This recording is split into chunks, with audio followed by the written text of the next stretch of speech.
Welcome to Lynn Cullen Live, talk radio without the static. Email your questions and comments to lynn@pghcitypaper.com. And now your host, Lynn Cullen. Hey, how you doing, Pittsburgh?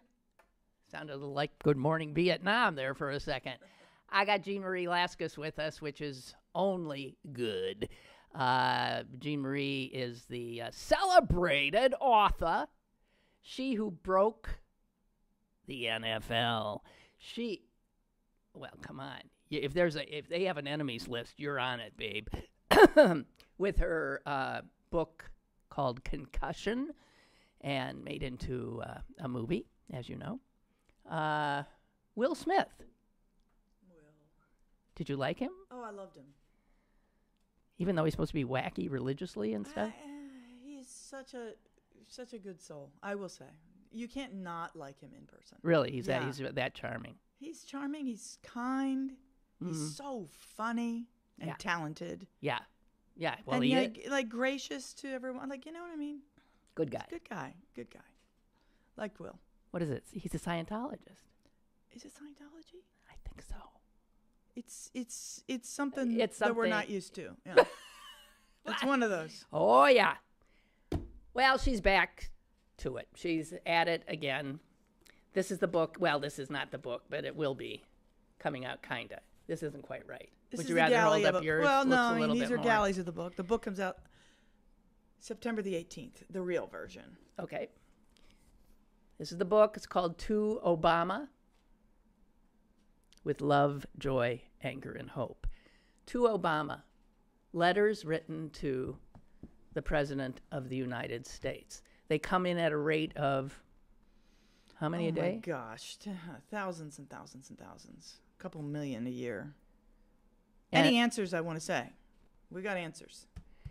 And the book, is about the fact of this extraordinary machinery that the Obama White House created to get to the president's attention 10 letters a day, 10 of the thousands that had come in every day for him to read before he went to bed. I don't know how he could sleep. No, they're pretty heart-wrenching. They are. I mean, it's just something else. So I don't even know where to start here. First, Obama, this started because of an article you had written for the New York Times Sunday magazine. Barack Obama read that. Barack Obama loved it. And we know this because he wrote to you. He sent a really nice note. Really nice note.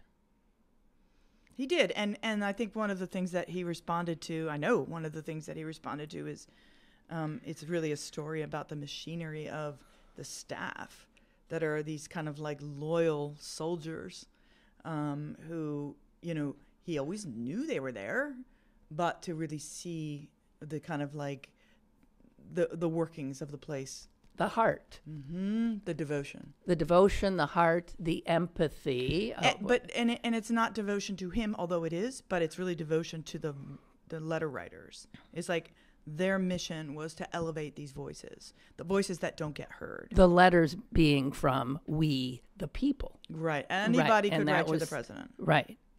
And people did. Mind you, let me just back up. That was my first surprise. Like, who writes to the president? Like, didn't you think that? Like, why bother? Yeah, it'd be like writing to Santa Claus. Yeah, well, yes, close. I was surprised. I mean, the president is there, but you don't expect. Would you think to yourself, hey, I'm going to tell Barack Obama about my kidney problem? Yeah. I mean, you know, people really wrote to him, and it's not just the letters so often were not, you know, I'm howling about some policy. They were personal. Very personal. Write to them in their moments of desperation. A child commits suicide. The father's grieving.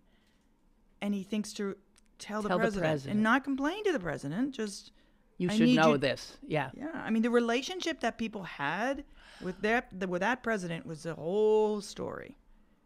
Well, it's like they looked at him almost as the father. Yeah. Yeah. An awful lot of people did. An awful lot. That's the feeling you got. Like a kind good, wise, caring father. And I think a lot of them were surprised. Many people would express this. They were surprised to find that they thought that. Some of them hadn't even voted for him. I mean, some of them were not. They didn't identify as conservative or, liberal or by party. Some of them just needed to tell him stuff. And in a lot of those kinds of letters that were in an hour of need, a lot of those people were surprised that they had that they had that relationship with him. Here is a letter. I'm just going to read this paragraph, or maybe you should. No, you should. This is from a 21-year-old college senior at East Stroudsburg University, Pennsylvania. And she wrote this, and she's going to be a teacher. She wrote it, printing it with, it's such good penmanship. It's beautiful. It's just gorgeous. And it's long, 1, 2, 3, 4 pages. And she thinks the president's going to read that? Come on. And I'm just going to read the 5th paragraph. Dear Mr. President, throughout my life, my father has always been positive about everything. He works incredibly hard and is very good at what he does. But since he has been out of work for so long, I can see a marked change. It is mainly in his eyes. They seem much more sullen. He doesn't laugh nearly as much. He seems smaller somehow. I can tell by the way he acts that he feels he's responsible for all of our current worries. Will my mom have enough gas to make it to work? Which car will break down this week that he'll need to fix? Out of all of the important bills, which is most important to be paid first? How long until his benefits run out? What if one of us gets sick? What groceries will be able to afford this week? Will we have a pension? The list goes on and on. Okay, that's just one paragraph. Yeah, that's from the heart, isn't it? Let's remember that when Barack Obama took over, he was given, as so often is the case by the Republicans, a country in distress, potentially heading into a depression. Oh, yeah. Mm-hmm. People losing their homes, their jobs. I mean, it was, do you remember? Yeah. And so he got these letters that just rip your heart apart. A lot of those early letters, really are howling. We structure that kind of like early, so that you walk through the. It's like a history. You see, it's Mm-hmm. a history from the ground up. Right. So you hear those voices. I forgot about 2008, 2009. What kind of mess we were in, and these people. A guy writing. His car dealership just folded. Just business after business collapsing. People losing their homes. Yep. People. The lack of faith in institutions that takes over during this period of time. Really. It's like, it wasn't that long ago. It wasn't that long ago. And, of course, he righted the ship. Mm-hmm. And then it went back to the Republicans, who are going to turn over who knows what to the next president. I won't get political here. You interviewed him when he had how many weeks left in his presidency? Because you came in, this story came out in the New York Times, like Inauguration day. On Inauguration Day. So are you kidding? So when I interviewed Trump's Inauguration Day, this comes out, giving people a remembrance of what they had lost. Listen, when I was doing the research for this, if you hearken back not that long ago, we all thought Hillary was coming in. Yes. So even my sense of how vitally kind of important this history was, my sense of it when I was when you were writing it wasn't. No, I was like, this is really interesting. It's kind of, they're closing up one shop and the new one's coming in. They're turning it over to Hillary. Then boom, he wins. So I interviewed him A couple times, but it was before the election. But before Trump was elected, you interviewed him in the Oval Office. But he didn't have a lot of time left. No, gosh, it was October, I believe. Okay, so he was pretty much lame duck. And I remember in the article, the one thing that struck you about him, and then struck you again when you interviewed him post-presidency, is that no, wait, a lot of things. Which did I say? He talks. Oh. Very deliberately, very slowly. Is it really that pronounced? It is so slow. You can't believe it. Okay. And I will put it this way. All right. A lot of times I have people help me with transcribing tapes. And usually when you're anybody who's ever transcribed a tape, you have to slow it down to get. You want him to speed up. No, they tell me that's the only time we ever had to speed tapes up. It's like it's very slow and deliberate, and not a word that is not precisely fitting there. Wow. It's just like thinking it through before he says it, and lots of thoughts going on. And then, so at the time, like, you'd be frustrated. You'd be like, I would be wanting to finish a sentence. Yeah, fill it in, right? Did that happen to you at all? Well, a little bit. You're a better listener than me. It's challenging. Because you don't want to interrupt the It's president. like, yeah, I kind of know where you're going. And because I have like 15 more questions here. We're never going to get to at this rate, which we don't. But no, but what's interesting is then when you listen to it afterwards, it's packed. It's packed with thought. It's really it's like you put water into a sponge and it expands. He's an academic. I mean, really, he's a professor mode. Yeah. So if you're used to that. Yeah. But you're not getting lectured at. It's not like that, and it's not like he's careful. Careful, yeah. It's not like a mansplainer who's like not gonna be care that you're sitting there listening. No. It's like, I'm going to get this right because it's important to me. My thoughts are important to me, and they're important to you because you're here listening. Right. There's a little Mr. Rogers going on with him, I'm telling you. Really? Mm-hmm. Wow. Well, you saw him again post-presidency at his offices in Chicago. Where? Excuse me, no. Washington. Oh, Washington. That's right. That's right. He's there. And he was the same or much more relaxed? Oh, way more way really? More There was just a sense in his body. Yeah. Smiling and I mean, still slow speaker and pensive, but I think he had. Remember those images of him on jet skis and stuff like that? You got the sense like this is a man who had a vacation. Yee-haw! That's, free at last. And the weight of all of that, I mean. But imagine how it weighs on him. Yeah. Imagine. Clearly. Oh, dear God. So, okay. Let's get, here. I'm going to, here's a slow thing he said to you on the second interview. A slow thing he said to you. You say, the future. He said, I have to be careful not sounding as if I'm Pollyanna-ish about the future. Because that did start driving me crazy about him. Because Pollyanna-ish doesn't work in Donald Trump's America. Mm-mm. You want anybody who says, everything will be all right, you want to shake them. Mm-hmm. So you say the future. I hadn't said the word out loud, but it was, of course, the elephant in the room. And you're wondering, did he feel responsible in some way for where we are? And he says this.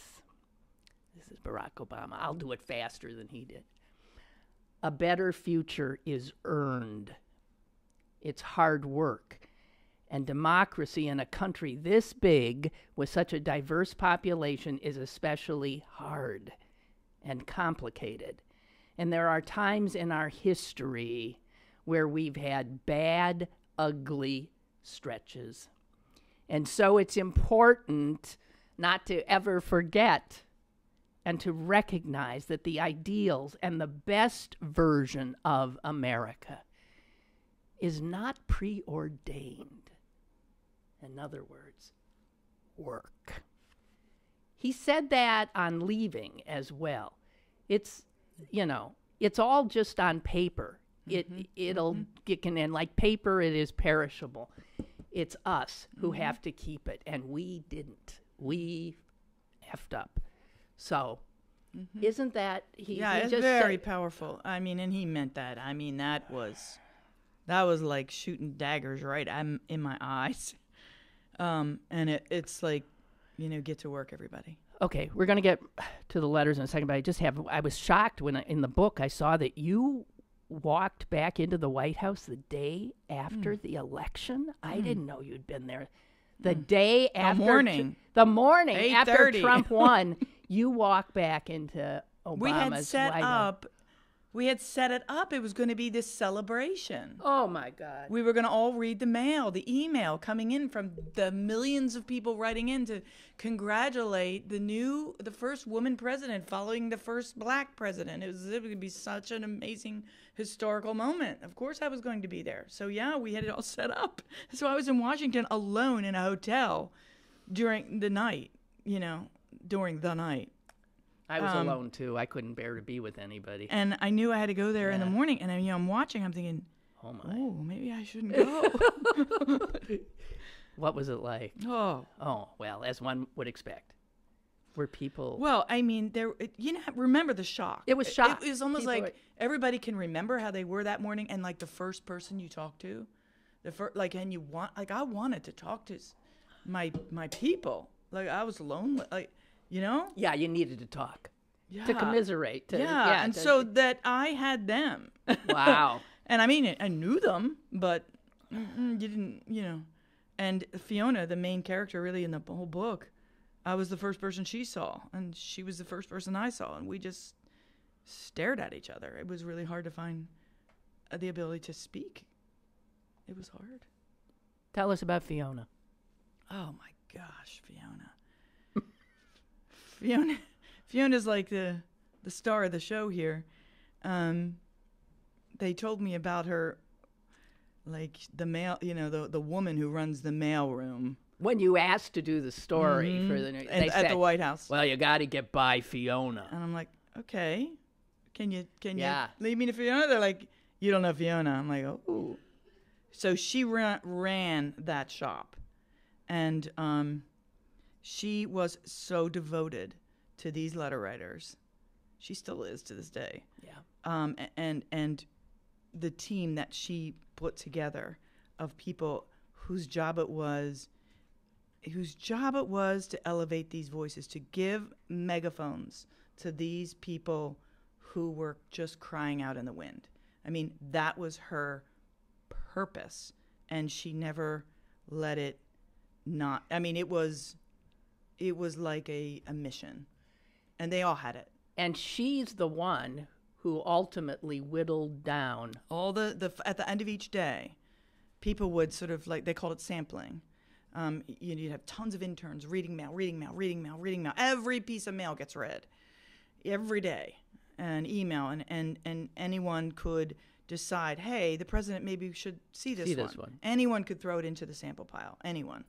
And Fiona would take those at the end of the day, all of those, and read them all, the ones that had been culled through, and decide, okay, no, the president should read these 10. Not only these are the 10 he should read, but order? This is the order he should read them in. And that was really key, because she wanted them to be represented accurately to the president in this order, not that order. It was like putting together like mixtapes or an album or a poem. Or a beautiful snapshot of the country he governs. Here's what it looks like today. Mm-hmm. And it may be, it wasn't about issues necessarily, could be. Yeah. But, people are not writing in categories. People were just writing in. And she wanted him to experience it the way that was true. They were sorted, though, into categories. at some point. Wasn't there a category? Who was the poor guy who had the category of like tragic? Well, everybody had a portfolio. So that, well, first they come in randomly, It comes in as a stack of just a big old mess. And it comes in opened. Let's make clear. When you send a letter to the White House, it doesn't go to the White House. It goes to an undisclosed location where it is opened. X-rayed, sniffed, all that stuff. So then it comes to the White House already opened with the envelope stapled on the back. Yeah. And just boxes and boxes and boxes of them. And teams of interns and volunteers, lots of volunteers, who had been there for many administrations. That's a whole other interesting world. Right. And they would you had to read.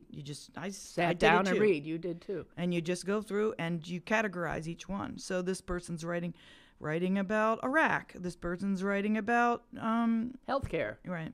And you categorize them with put it in the corner in pencil. But if it's a letter that moved you somehow emotionally, it didn't even matter how.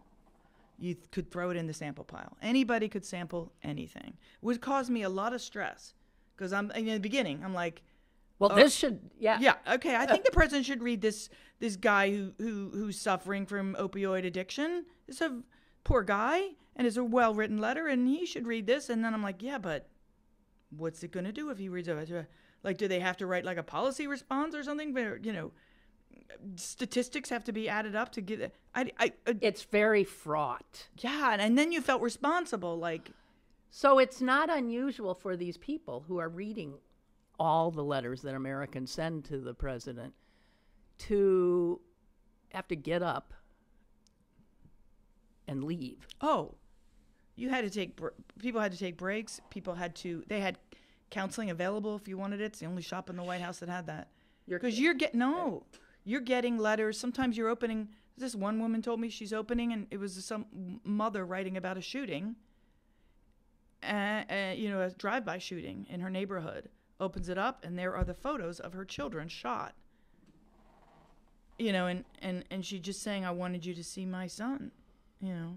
3 of them, actually, in that case. So that's an intern. I mean, that is a college intern saying, oh, there's a lot going on in this mail. This was a life-changing job. For every single person who worked there, without question.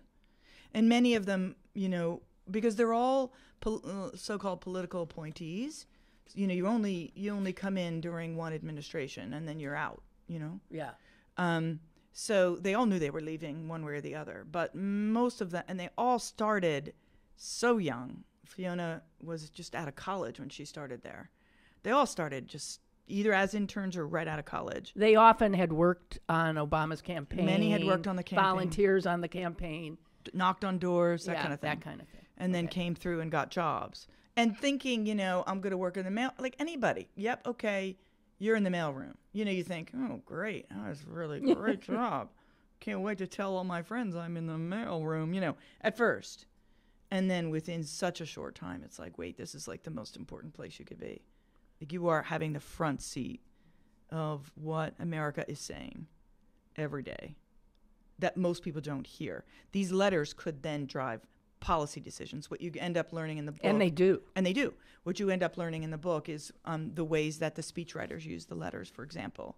That was fodder for speeches constantly. Well, I think I was surprised when it said that when Obama would get these letters, there were some that he said, I want this circulated. Or did they circulate to his senior staff before he read them? Or they would go to him first. And then he would start passing them around. He would tell like his cabinet and other people, you got to see this. Yeah. Read it. And not only do you have to see this, but I want to report on what's going on with this person. I want to find out what happens. I want to know why his health insurance premiums are this high. This is ridiculous. What's going on out there? That kind of stuff. Amazing. This is incredible.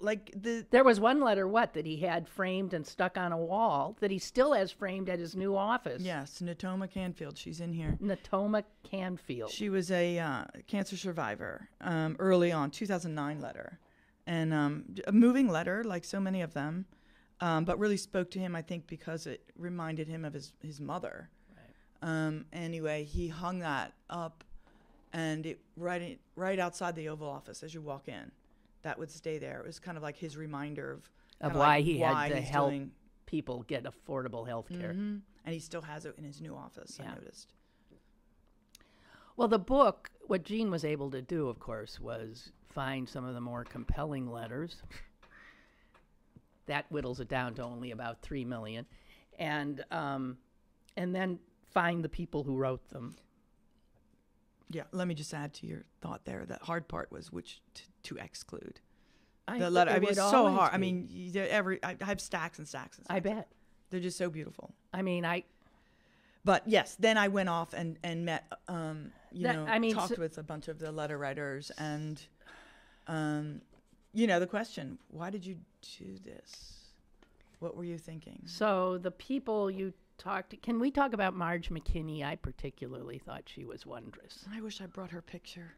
Oh, I have photos of these folks. You We're gonna do. have it on a website. Yeah, you'd love her when you saw her picture. will the too. photos ever be in the book? Not in the No. book, but No. we'll have like a web version. And Okay. So here's a woman, Marge McKinney. What? She's in her 70s or something. Mm-hmm. She wrote the We should president. get Do you a want to read letter it? up. Or at least a paragraph or two from it. But while you're looking, yeah, she. Where are we gonna find it? I think she's a chapter, isn't she? So she's in the table of contents. Okay. Chapter 10. So Marjorie, or Marge, we call her. I'm getting it. Are you getting it? I'm getting it. Marge McKinney. Oh, I'm only at 8. How you doing? I'm good. I'm getting 10. I got it. Here you are. Okay, there's Marjorie. Okay. Where's the letter? Here. Which paragraph? Let's try to read. Well, I don't know. Read it all. All right, dear President Barack Obama, this is written in 2013. Dear President Obama, thank you for your recent statements after the Zimmerman trial about your own memories of being a young black male. I am a white American, born and raised in Birmingham, Alabama, where I lived until I moved to North Carolina as a grad student. When I left Alabama, I had the opportunity to know many different people and was impelled to examine the racism in me. I didn't know it existed. I didn't even think about it before. As years went by, I thought I had done a pretty good job of shedding the racism in me. I had African American friends. 2 of my children are biracial. I was involved in civil rights issues. Then came a cold evening in Albany, New York. I was in Albany for a short visit and was walking in the area between the museum and government buildings. It's a huge plaza with an underground pedestrian area that links the buildings. I'd used that to walk to the museum, but declined to walk back outside. It was getting dark. The only other person on the plaza was a young black man who was walking parallel to me on the other side. As I pulled a scarf around my neck to cut the wind, I saw the man pull his hoodie up as he changed direction and began walking toward me. Much to my horror, I became afraid and tried to figure out why. Into my mind popped the notion that he was a black man, had hidden his face, I had too, and had suddenly changed direction when he seemed to have looked up and seen me. I was embarrassed to think that, but it was there. I decided to wait and see what happened, fearful all the time. I changed my direction a bit, and he seemed to as well. He continued to come directly toward me. As he came near me, he looked up and said, "Bad wind, isn't it?" and showed me the nearest entry into the pedestrian underground. He was as cold as I was, and his change of direction was to get into the building close to where I walked. I wish I could have apologized to that fellow. That experience stays with me.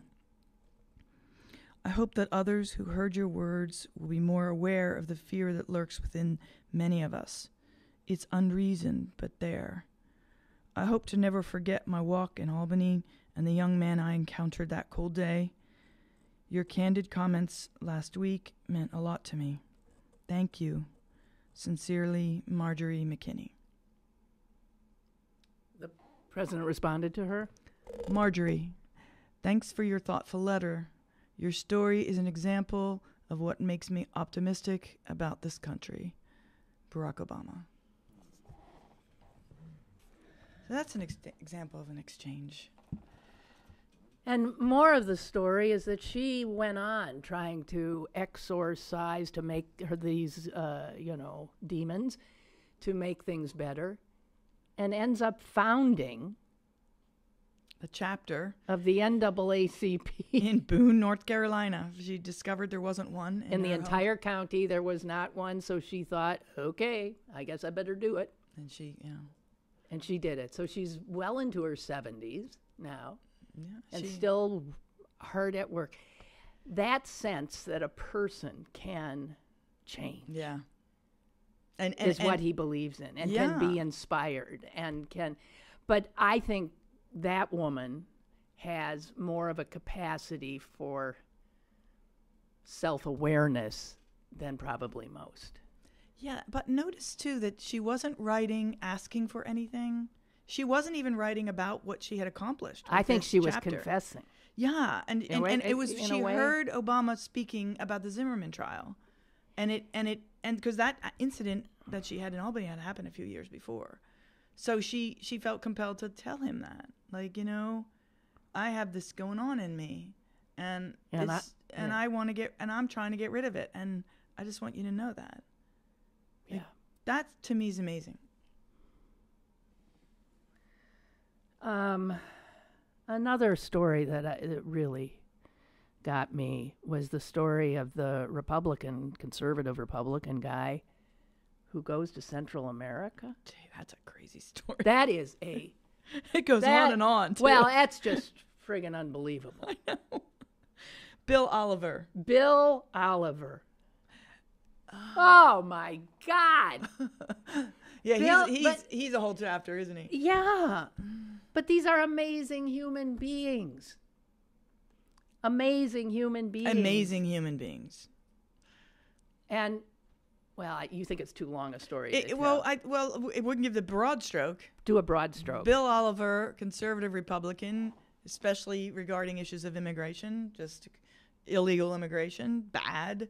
Immigration, bad. It takes a class. He's a professor. He takes a class to El Salvador, meets a father whose his wife is cooking them all dinner in the village. The father says, "Hey, here are all my sons, and one is missing. His name is Kike. He's missing because he escaped the gang, MS-13. That were trying to recruit him. And they said he had to. They told him he had to kill a member of his family. Either that or join. And the father ends up sending him away, saying, "Get out of here. Run." And so they get him out, and he was never, how old? Oh, like about 18? No, younger, 16 or 17. Okay. The father never hears from him again. So he's telling Bill Oliver, this conservative professor, about his son, and Bill Oliver is like, "Oh my goodness, that's very dramatic, and the son is gone, or he may be dead." And Bill says, in this way that you would say if you were any decent human being, "Well, if there's anything ever I can do." And he ends up coming back to the U.S. and saying, "I'm going to find that kid." But he wasn't, the father didn't say, "Find my kid." The father never said, "Find that kid." But Bill Oliver sort of can't get this story out of his head and sort of remembers offering to help and thinks, "I got to find that kid. I got to help. I got to help that man. I got to help that family. I owe it to myself or to somebody." And so he starts looking. And he finds him. Needle in a haystack. He finds him. The rest of the story is beyond belief. It goes on from there. It's incredible. Unbelievable. But he wrote Obama. When did he write him? He wrote after he found Kike. Yeah, and he was actually in a desperate moment because Kike was going to be deported. Yeah. And this guy who had hated illegal immigration was desperately trying to figure out a way. If he goes back to El Salvador, he'll he's be dead. Killed. Right. And probably his whole family. Right. So what are we going to do, President? Help me. I'm sorry I was against your policies in the past, but like... I'm on board now. I'm on board, right? Yeah? Oh, my God. Okay. So many stories. Ashley. Oh, jeez. Okay, well, it's too long to read, I guess. It is unbelievable. That is, to me, that's probably the most chilling letter in the book. Ashley.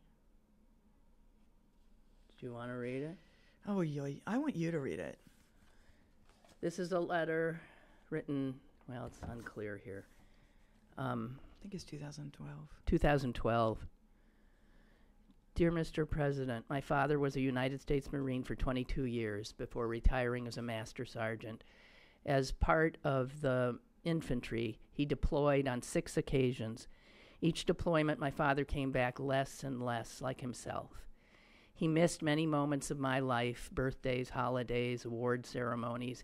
He used to love to hunt, to fish, to spend time with my mother, little brother, and me, but after he retired, my father was forgotten. You see, when my dad retired, he no longer had the brotherhood of fellow Marines.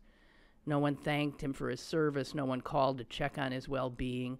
He was diagnosed with severe PTSD and was medically disabled. So he drank and drank. My father's alcoholism stole the man that I had known for 21 years of my life. He could easily spend $100 a night on alcohol. He would drink all night, come back at 6 a.m., sleep all day, and repeat the cycle. I'm a junior at the University of North Carolina, Wilmington. My father never called me to ask how I was, how my classes were, or if I had a good day. Every day I would look in the mirror and see the remnants of him in my facial features. But the man that I resembled so much, the man who constituted half of me, wasn't one that I knew any longer. Christmas Eve was a rainy day in Jacksonville, North Carolina, Mr. President. I was taking a shower upstairs when I heard the first 2 shots. I knew it was him. As I jumped out of the shower and ran down the stairs in nothing but a towel, I could see my father pacing in the living room with a shotgun in his hand and tears in his eyes.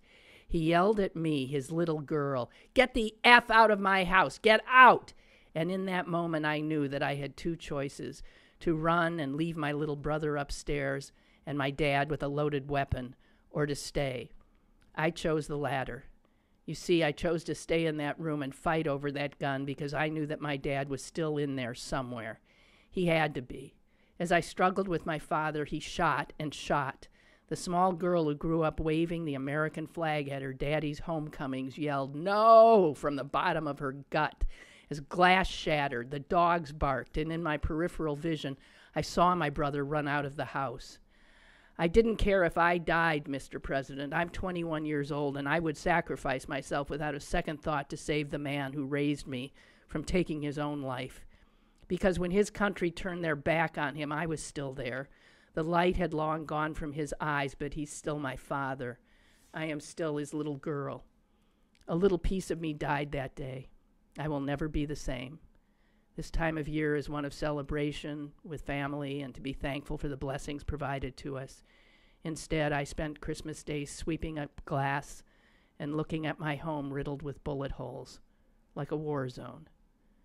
I'm writing to ask for your help. Not for my family, Mr. President. My family died that night. I'm asking you to help the others, the little girls and boys who have yet to see their mothers and fathers' souls die away.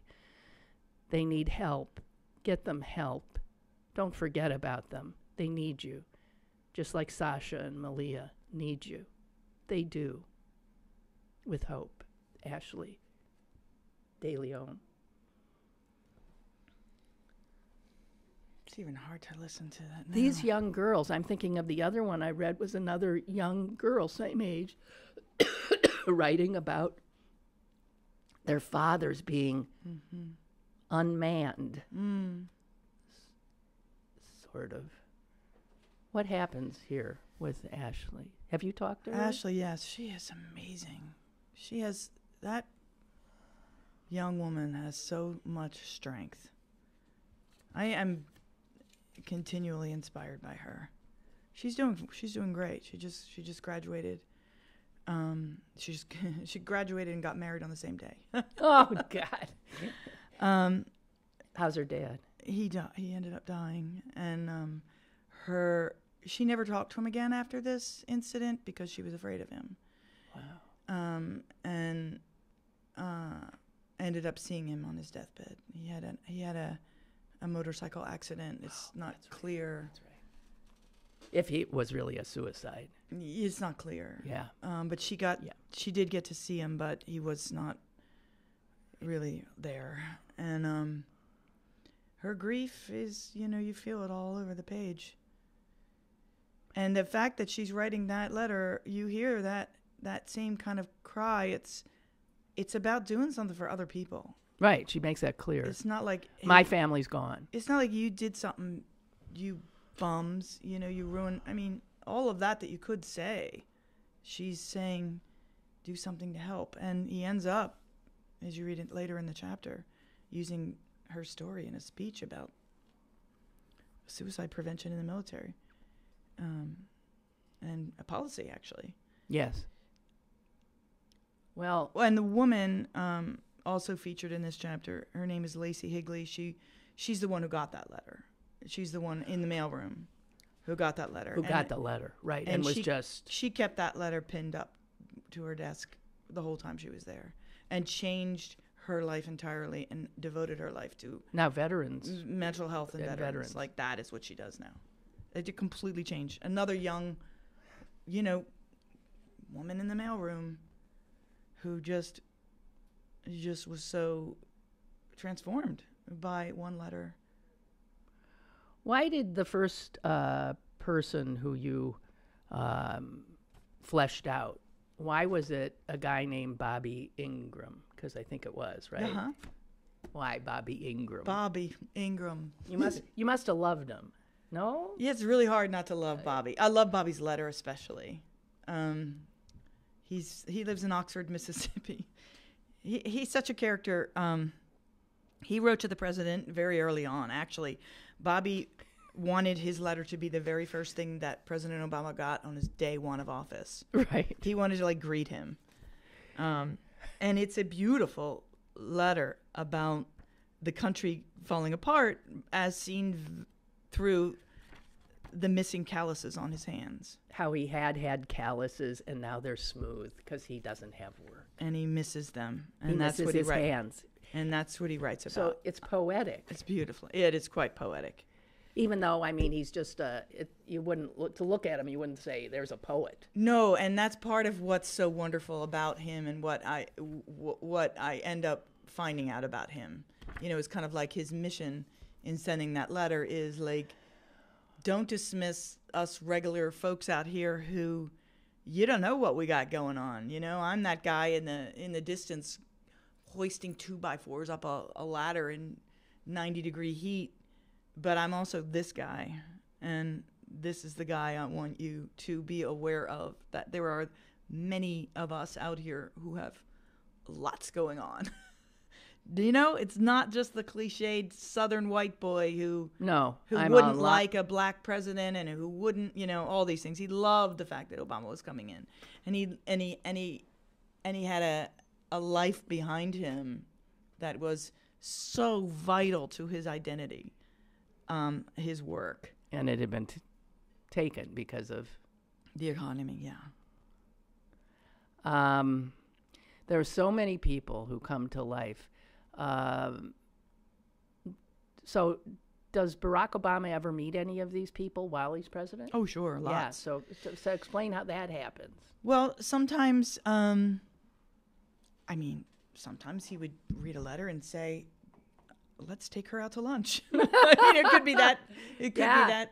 So what? There was a woman in Minnesota. A woman in Minnesota that. When I go to Minnesota, guy want to go to lunch with her. She writes a letter, and it's not. It's not that special. It's just a regular letter about her family and how they're getting by despite another economic hardship letter. But they're they're trying to make it, but like everything's against them. They're working so many jobs. They're doing everything right. But, it's well, just in not. that regard, she was sort of emblematic Yes. of so many of the letters. And they end up, she gets lots of people get letters back from him, right? Some handwritten, some not. And she instead gets a phone call from the White House. And she's like, hello? Yeah. Like, this is the White House. What? Like, what? And they said, the president is coming wants to know if you can have lunch with him tomorrow or something like this. And then he says to her at lunch, and would you introduce me at this thing I have to do tomorrow or something? Right. What? Yeah. So she rides in the motorcade with Valerie Jarrett on one side and the president the other. And her husband's like, what's going on? What's happening? And they end up being pals. I mean, they corresponded throughout. I mean, he had a lot of people like that he ended up just, keeping in touch with. And man, there were many times when I spent the weekend reading this, and there were many times when I was in tears. I mean, how do you not? I mean, my God. Which is why I think it's so unbelievable that this man with the weight of the world on his shoulders would still insist that he be given 10 letters from we the people every night that he would read. What a remarkable, honorable, serious human being. And I mean, I think some of my tears were just this sense of such loss. Yeah. Like that was something he committed to. And it wasn't like a schlocky thing where they, did it for some PR. You know what I mean? Like it was a genuine. I unpack a lot in the book about like kind of like where that decision even came from, and that level of commitment and why, and you get it, you get it, and that he never wavered from it, and ended up doing it for one reason, but finding that he got so much from it, in the end, that it was of value to him. He used the word sustaining, that they sustained me. These letters sustained me.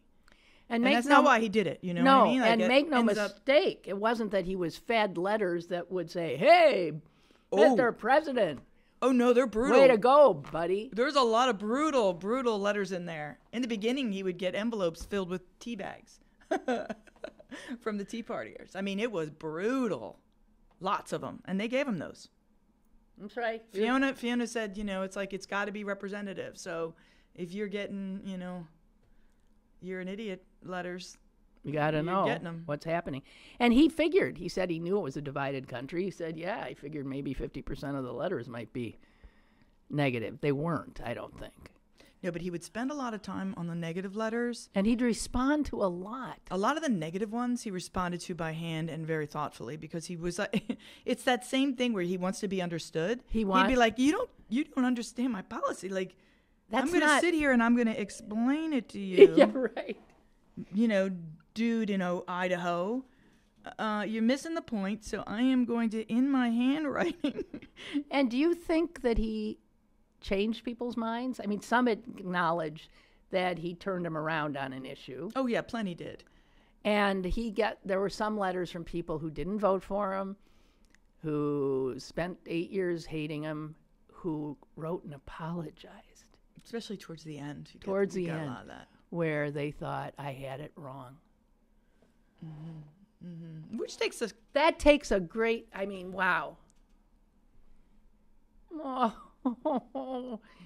But here's the thing. I don't think we just want to sit around and mourn what we had. I think that we need to recognize that we had this. We had this not long ago. This is not ancient history. This is just a few years back. Across the bend there. And this is what we should have again. Like this needs to be. This is why we vote. Right? This is what a president. That's what it looks like. Yeah, that's what it looks like. In case you forget that this is what the office is. Yeah. This is what it is, and this should be our standard. Yeah. So that's what I feel like. It's like, how Obama would always, people would in a speech, people would start booing, and he'd say, "Don't boo, vote." Like they boo for some bad guy. He'd say, "Don't boo, vote." I feel like with this one, it's like, "Don't cry, vote." Right. You know, like hard work. It's on us. It's on us. Absolutely on us. And he's quite a father. Yeah. He really was he played that role. The president has so many hats they have to wear, right? They're the commander-in-chief. They're the head of their political party. They're like the king in itself, the head of state. They are the authority figure, which is why they have to go when there's a horrible tragedy and be seen. That's why they're comforter in chief, the big daddy, and he did that with such warmth and seriousness. It sets a tone for the country you live in. This is the tone, and I feel like we just didn't know it. I mean, we knew it. Well, we don't. You never. How many songs have been written about how you don't know what you got till it's gone? I know.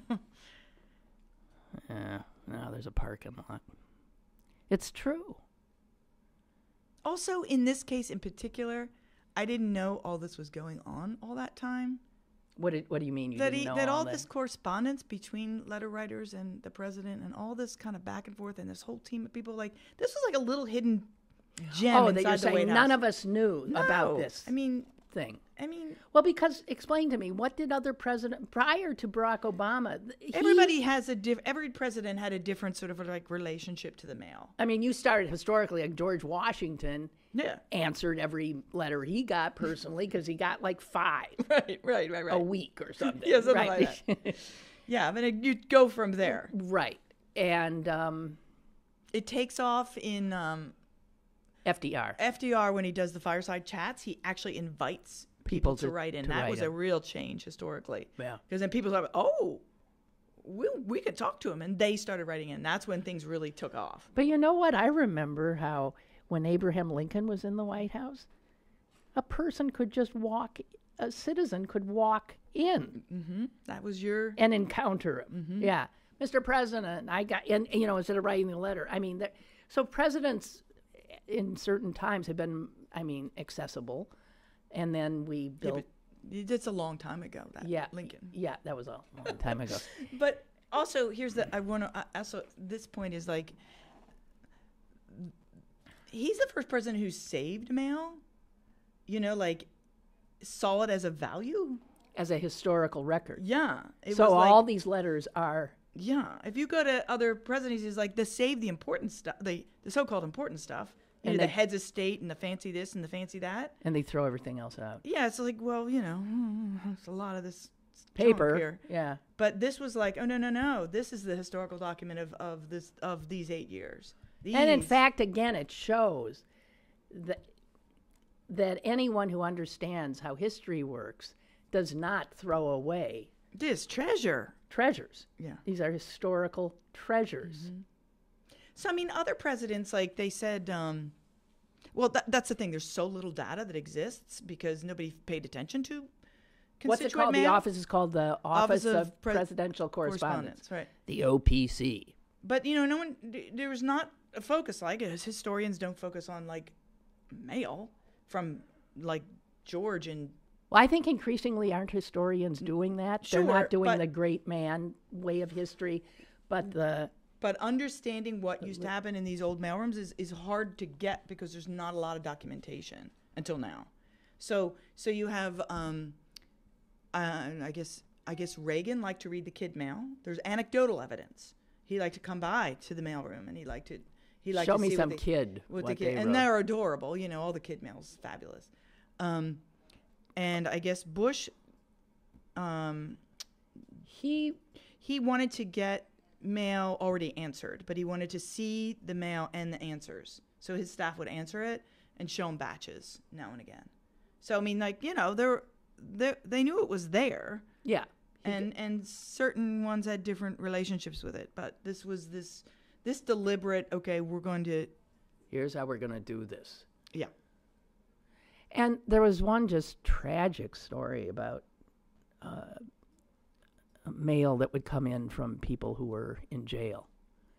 Oh, the inmate mail. Yeah. The inmate mail. I mean, you can imagine the cries for help that is.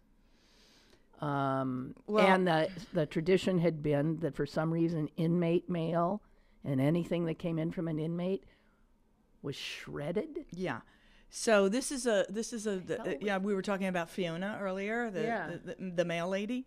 The inmate, it was just a policy that when inmate mail came, unless they had a complaint around, they needed medical care or something like that, that mail never would go to the president. That mail would just be discounted. So that would just go.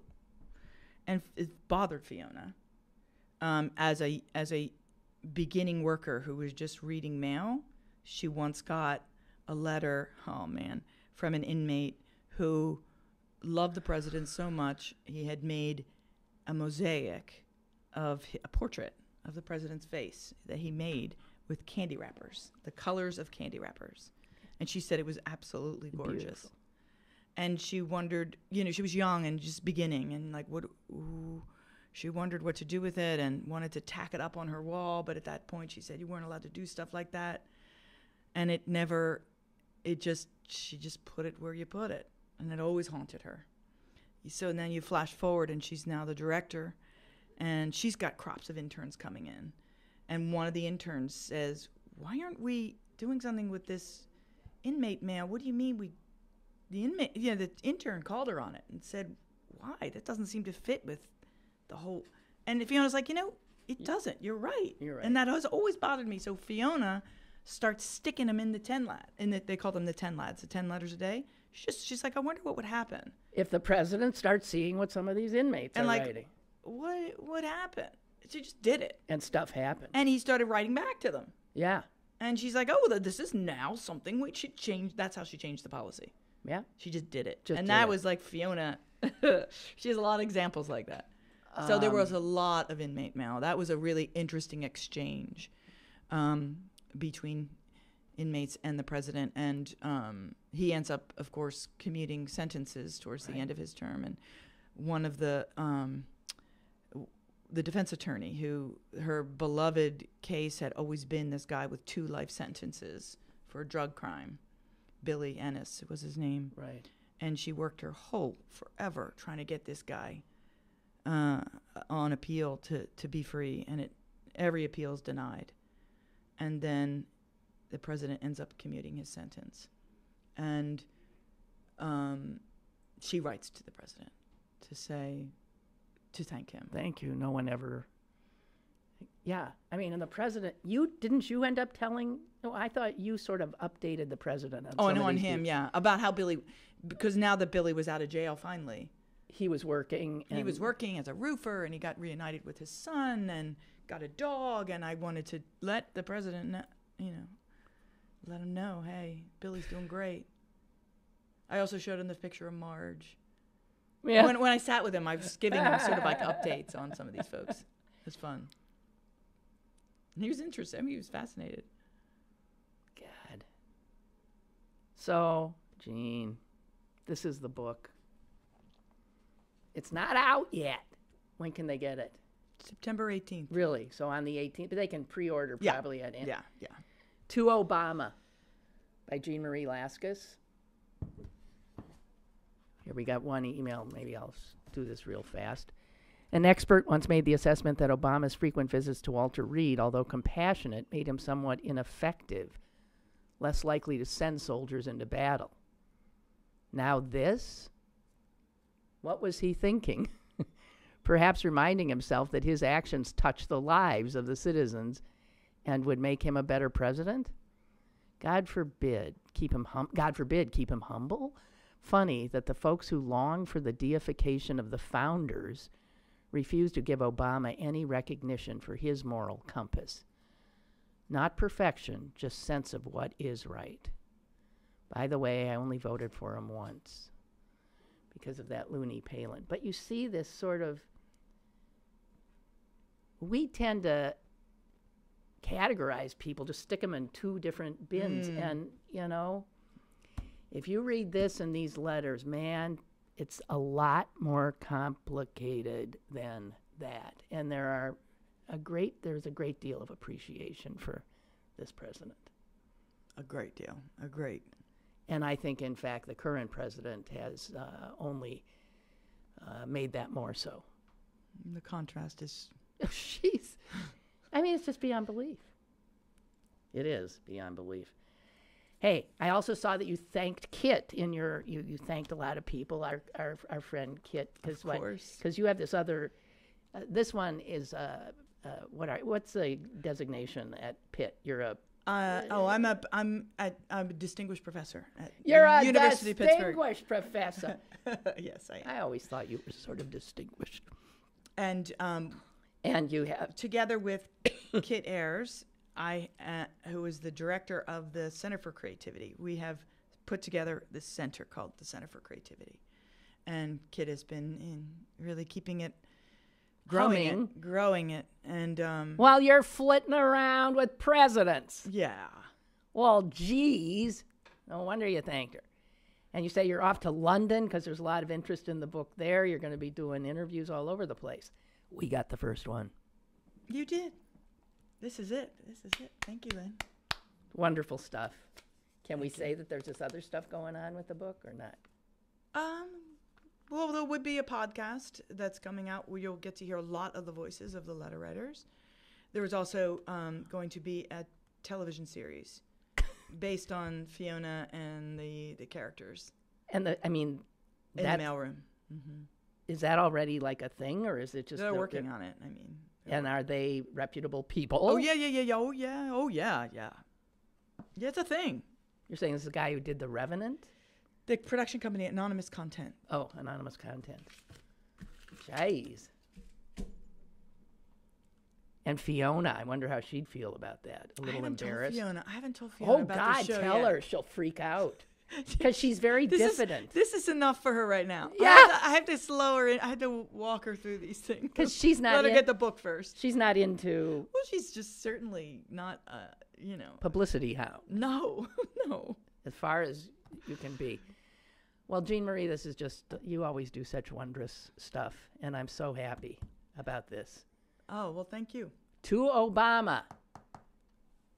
I cannot tell you how wonderful. Thank you. Thank you. I'll see you guys tomorrow. Bye. Lynn Cullen Live, Monday through Friday from 10 a.m. to 11 a.m. and archived at pghcitypaper.com. The opinions expressed on Lynn Cullen Live are those of the host and do not necessarily reflect the viewpoints of Pittsburgh City Paper or its advertisers.